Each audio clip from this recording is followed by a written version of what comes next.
Because I went to the St Helens press conference last week and I forgot to record it, which was annoying because I asked some good questions for Paul Williams. But no, See what you got yourself in yeah, for? but I've pressed record this time, so it's all right. Phil knows because we started recording now that the last time I spoke to him was at the Leeds Wigan game last year. Because there are It no was. stupid questions, only stupid people. I asked why his wheels were bigger than other people's wheels because I thought it's an interesting question. I mean, I can't remember Phil, but he was. I know you went through it in great detail. It's But yeah, depends on the height of the chair, the way the person pushes. They're as individual as boots. excellent. It's like these are the things we're learning. We think we know everything. No, we don't know it. But the big question is, are you playing this weekend or coaching or a combination of both? A combination of both is the plan. Excellent. And it's the Celtic Cup, for those who don't know, which is a one-day tournament with yourselves at Ireland, Wales who are hosting it, and Scotland. And it's been getting closer over the last couple of years. Wales did dominate it. So how are you feeling going into it? Really excited to see how far we've come. There's been huge strides made in the game in Ireland, and we're going to find out at the weekend just how much we've progressed. We expect everybody else to have pushed on as well. And as you say, it's been getting closer and closer every year. All three nations are making great strides. So just really excited to test ourselves. What's the state of the game in Ireland then at the moment? I see there's domestic competitions and everything, so it's obviously growing at Yes. some rate. Yes, absolutely. The first ever domestic match took place in November last year. That was between Leinster and Munster. We're now in a position where I think we've already had 7 rounds of fixtures. So we've had 7 lots of fixtures already for the teams this year. So for some of our players that made their debuts in the 2022 World Cup, we were showing them how to play the ball basically at the first training sessions. To have those opportunities to get those reps under their belt in that domestic competition is just massive. And we've got a whole host of players now sat in that performance squad who are pushing for World Cup places next year. And Scotland will be improved, obviously, with Edinburgh now being in the Super League. They've drafted in, I think, James Simpson to help them out on a skills level as well. And all of this, I suspect, is good for the Celtic Cup because the more experienced players and coaches you can get involved, the higher the standard can go. Yes, without a doubt, and that's what we want. We want all three nations working on progressing together. Obviously, as a coach of one of those nations, you don't want the other two to progress too quickly and too far. But yeah, Martin brings a raft of experience from his work with Leeds that obviously James then kind of inherited and worked on. So they'll be vastly improved, and they'll benefit as well from having a team in the Super League in the UK, and that might not really reap benefits this year. But certainly going forwards, they'll see the benefit from that, as we saw the upsurge in Wales over recent years because of their own domestic competition and their involvement in the UK game. So I think we're all on more of a parity now. It's a long day as well, isn't it? You've got 3 games in succession. That's really physically demanding. How do you cope as a coach with keeping your players fresh? So this year we're in the position of playing second and third. So we're in the last 2 matches. Scotland are in the first 2. Generally, the hosts are smart and give themselves games 1 and 3, as you would, wouldn't you? So really, it's just about trying to conserve some of those energy levels, and you do have to approach it with that mindset. You need to do well in both matches, but you need to be consistent. So you're not going to put your strongest 5 out for for the full 80 minutes for the first game, and then see what you've got left. You've got to ensure that you get those rotations right. So it just changes the way you play on the day in terms of those tactics. So it's squads of 10 for the day, but obviously just 8 for each match. So having 2 games in one day is that better than having a series of shorter matches, or you'd rather have 2 proper full length internationals rather than mini games that aren't the same kind of thing? Yeah, and I think everybody's happy to have those 2 proper full 80-minute internationals. The fact they're on the same day is, it's a resources issue as much as anything. Obviously, the biggest single cost in this game for all of us is the venues. You'll be very lucky to pay less than £100 an hour for a full size venue, and where the 3 basketball court halls, you could be literally paying £150 an hour. So, in terms of the cost and the transportation, because it's not always as straightforward for our players as just hopping onto a plane or jumping into a car, as well as the equipment they got to bring with them, to hold the whole thing in one day and to play those 2 matches definitely makes it a lot easier. Some of the early Celtic Cups were held over multiple days, and it did just make some of those fixtures a little bit tougher financially. Who should we look out for? Because I know in the past you've tried to develop some great young talent. Yeah. Who's in your squad that perhaps we haven't heard of who might be making a name for themselves? Wow, where do we start there? I'd like to say all 10 players. I think certainly you can say that. We've got time and you can edit accordingly. I would say a player who is certainly well known to those who are competing, but not necessarily a household name yet, I would say is Joe Calcott. And that might sound like a strange thing to say when he was actually nominated for Golden Boot last year, but I thought he had a really good chance of winning that. Notwithstanding the fact that we are, a lesser nation than England and France, he'd won man of the match in every single game that he played in last year, which is quite some feat. He's only been playing the game a few years. His experience with Halifax and also with us has made him a real leader, and he's been selected as our captain this year off the back of that. I expect him to be probably the dominant performer on the day. He's a really exciting talent and still only a very young man, still learning the game, just a natural leader. So really excited to see Joe develop again in this competition. He was definitely our standout in Nantes last year.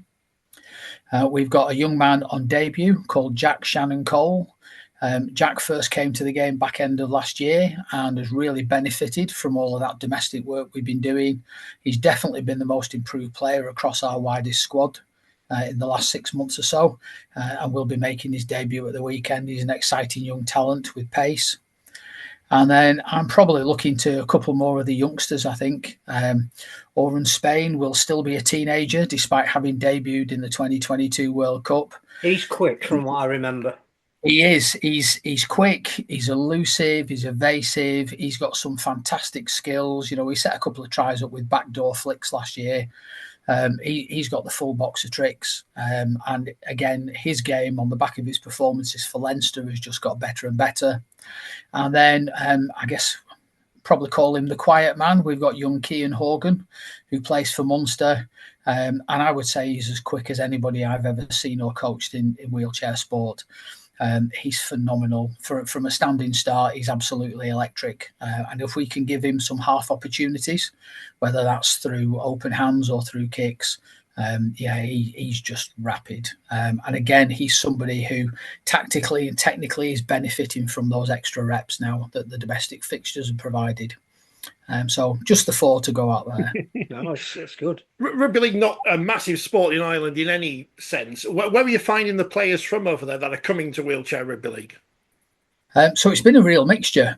We've got a host of players coming from wheelchair basketball, which is quite normal. It's been the same in the UK when the game was in its infancy. But we're also getting players from wheelchair hurling. If you imagine the skill that's required to be able to move your chair adeptly while you're holding a hurley, it's evidence of some serious chair skills as well. So we've got players coming in from both of those, and then we've got other players that are coming along who are just seeing and hearing about the sport for the first time, and are just keen to come down and give it a go. So as I said, we've got the player numbers are just off the charts really in terms of sort of where we could possibly have hoped to have been this time last year. Just really excited about how it's all going. You mentioned the World Cup. We know that 6 nations have been announced. Mm-hmm. 2 places are either by invitation or qualification. We're not 100% sure how that's going to work yet. What position do you think you're in to be heading off to Australia next year? I'm fairly confident in where we are. As you say, there's 2 places yet to be determined. And I think with a pragmatic approach, I think the way that we've developed as an international side, but then also the domestic things that need to underpin that progression, we can evidence that off our late inclusion in the 2022 World Cup, that was the catalyst really for us hosting our first sessions in Ireland in 2023. And then off the back of that, we had sort of enhanced matches. Our performance in the 2023 Celtic Cup was improved. We managed to draw with Wales and sort of finished the competition second on points difference.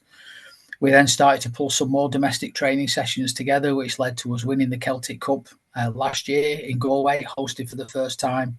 And as I said, off the back of that, that's led to this burgeoning competition now where we've got a steering group set up. We've got members of the RLI board heavily involved in that. They've been very supportive of everything that we're doing. Leinster and Munster are fully established teams now, to the point where Leinster, can almost put out an A team. And then what we have been doing to ensure everybody's got opportunities across the island of Ireland, we've been running what's called a select side. So that's players that can play for Munster and Connacht. So rather than having them sat on the sidelines until those clubs are established, they're playing via a select side. And we expect, once we've got the Celtic Cup out of the way, and I don't say that in a glib kind of manner. I mean, once that time has passed and we can start to focus on other things, the next task then is to finalise the setting up of Ulster over the summer. There's too many plans here. There's always, you've got plans in place for growing the game. It's exciting. And we're looking at this autumn where England are going to Australia to play in the Ashes down under. There's going to be no international wheelchair rugby league here, or is there? Well, I was going to ask you about that because he knows everything. Rumours that there may well be some kind of a tournament in Belfast. I'm hearing a lot of rumours. I'm not sure if there's anything concrete yet that we can confirm or deny, but I'm very confident there will be some wheelchair rugby league international competition in the autumn, within the geographical boundaries of Europe. Let's just say that. I've got my passport. I'm all right. The important thing about that, though, is that you went to France last autumn, which again seemed to be a really progressive move. That we know there's this rivalry between England and France, but England took some extra players to play Spain. You took players to play a French team as well. How important was that in building up to where you are now? Oh, that was phenomenal. And Cyril Torres and I go back a long, long way. We go back to 2008. And it was great that we had that opportunity through conversations between the two of us to test ourselves and to give Cyril an opportunity to test his wider squad. We were over there for just under a week. We actually played a game on the Wednesday night prior to the test match. And the test match on the Thursday was a fantastic experience for our players. Probably disappointing in terms of our first half with the coaching hat on. There was a big score that sort of ran away from us. And on reflection, I think we came close to getting the first couple of scores, actually, and a couple of tiny little sort of 1%ers would have seen us potentially 10 or 12-0 up. And then after that, who knows what could have happened. But in terms of the experience, again, for such a young squad with so many players who don't get to play the game week in, week out, it was absolutely huge. You got that bonding experience of the tour environment, but the actual playing opportunity and the training together was just fantastic. And that's really been a catalyst for some of the other things we've done. And in terms of looking ahead to this autumn, as you quite rightly say, there's conversations going on about some competitions later on this year. And then outside of any potential sort of European style competition, we've got conversations ongoing as well with Scotland about how we can look to get more players involved. We've both got sort of around about 20 players in this year's performance squad, not just the wider numbers. And it'd be great to get those other players an opportunity. You don't really always want to be in that kind of test environment where you're looking at 8-10 players, and you want to get everybody an opportunity to show what they can do. Could one of the next steps be maybe a domestic Irish team playing in the Super League over here? I know that there was talk of Catalan playing in it. There's lots of cost and logistics, but getting to places like Dublin now is easier than going to Wigan on the M62 on a Thursday night. Can you foresee sort of an Irish presence in Super League? I'm not sure Super League would be the right setting at this moment in time. I could certainly see from the way the games are and observations from match officials as well of our domestic game, it's certainly at least comparable with the Championship. And I would echo that. And I would think some of the games are sort of heading towards Super League level. So I'd like to think that's something that could happen. Maybe it starts with something like the Challenge Cup. And I think, the more we can make it a European Super League, the better the game will grow. I've been a huge advocate for years of Catalan joining the Wheelchair Super League. And I know that there's been all kinds of offers made around how that could possibly happen. Them coming and playing all of the first fixtures over here, and then people going to France for the return fixtures if they're able. There's been all kinds of concessions offered. And as you say, travel to Dublin. I do it myself from Wigan on a frequent basis, as you can imagine. And if you're booking the flights far enough in advance, it's 40-50 euros. You can't go on the train to Hull from Wigan for that. We need to get Mr. Ryanair involved, though. If he could sponsor this competition somehow. I flew with him the other week. He's really happy. Put his bugle on when he's playing lands on time. He owes you. It'd be great if he invested in this. I'm fairly sure I must have shares in Ryanair by now, the number of flights I take. And I wouldn't have a bad word to say about them as somebody that's a wheelchair user travelling frequently. I'll just get that out there now. It's a cost thing, isn't it? But could we see, some of the better Irish players come and play over here for Super League teams? And obviously, flying there and back's going to be an issue. Yes. But we see it with French players playing for Halifax in the past. Yeah, and it's a concept that's already happening, and it's working both ways as well. So one of the things that's underpinned us helping to set that domestic competition up and driving the intensity of those matches has been some of our heritage players that have travelled over every single month to be involved in those rounds of competition. And without their commitment, maybe we wouldn't have kind of that level of intensity already that we're seeing. So, hats off to them. It's all done under their own steam and at their own expense. Everybody helps out when we're over there with transport and accommodation. It really is a kind of big family affair. But yeah, we've got players travelling over that play for Super League and Championship clubs over here. And then we've got some players, for example, Mel Griffith is one of the Ireland internationals, made her debut in the 2023 World Cup with that classic. It was her first ever match. Not international, her first ever match. She progressed to where she was in a more solid position last year. And what Mel's been doing this year is she's been travelling over and playing for Wigan. So she's played in a number of fixtures for Wigan back end of last year and also this year. So that desire amongst the players is there. And those extra reps and that experience is great for her as a player. It's great for our domestic game. It's win-win. While you're on, I suppose we should ask you about the domestic competition. Challenge Cup final, Halifax against London. I don't think too many people have predicted they would be the two. London's first final. And then obviously the Super League season to start off the back of that. How do you see it? Yeah, I think it's going to be really interesting. I think the Challenge Cup, obviously, disappointed that Catalan aren't involved. That's a political decision that I know you've covered already. Because I think if you want to be the best, you've got to beat the best, and nobody's going to get to do that this year, are they? Which is, it's a bit of a shame. I think London are in great form. They're in red hot form. When we played them the other week at Wigan, we were comfortably on top. And game management, I guess, really kind of let us down, but evidenced their resilience to come back and take the game. And similar setting last week, I only caught a little bit of the game against Leeds, and Leeds, fantastic team. To have gone the whole league season unbeaten last year, there's nothing else you can add to that, really, is there? But in terms of that sort of top squad, they are quite thin in terms of numbers, and Tom being out obviously has had a huge impact on them. I think the two teams that need to be there are there. I don't think whoever was in Halifax's way would have changed what's gone on there. So it's the two teams that have performed the best are going to be in the final. It's going to be an almighty match, I would imagine. And then, as you say, we're straight into the Super League without so much as a blink. And again, I think it's going to be a really tight year again this year. It's going to be really tough for everybody. And I think we've already seen some evidence that pretty much anybody can beat anybody on the day. Which is good.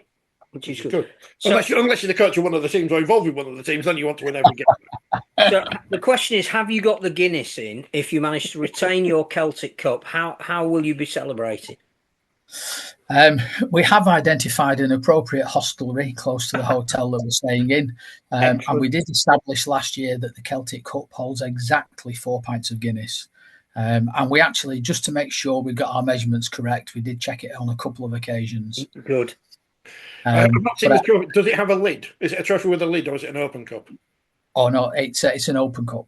Oh, it's an open cup. So no one can put the. I'm obsessed with people putting the lid on the head, because the Challenge Cup now, the men's Challenge Cup is welded shut. I don't know if the wheelchair or the women's one, but the men's is welded shut because they can't trust. You can't trust rugby players. Better safe than sorry. I would just absolutely say, and I'm not just saying this because this is a public forum, but we've spoke about this incessantly as a squad.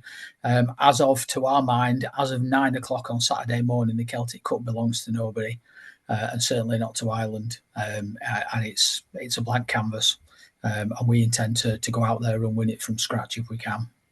Well, you're the first coach we've spoken to, so we wish you well, and obviously you've got our support, and then we'll say the same to all the other clubs, all the other. Of course. No, good luck. But are you any part Irish, Phil? Only I have had the odd pint of Guinness. That's all. I've been to Dublin. That qualifies. I went to Dublin. I went around Kilmainham jail. I don't know if that counts as being part Irish. We're big fans of what you're doing. That's the main thing in spreading the game. Appreciate that, and we can only spread the game with all the work that's going on the ground if people are talking about it and publicising it. So big thanks to you both for all the work you're doing publicising rugby league in general. No, we should cut that bit out because that makes us sound too good.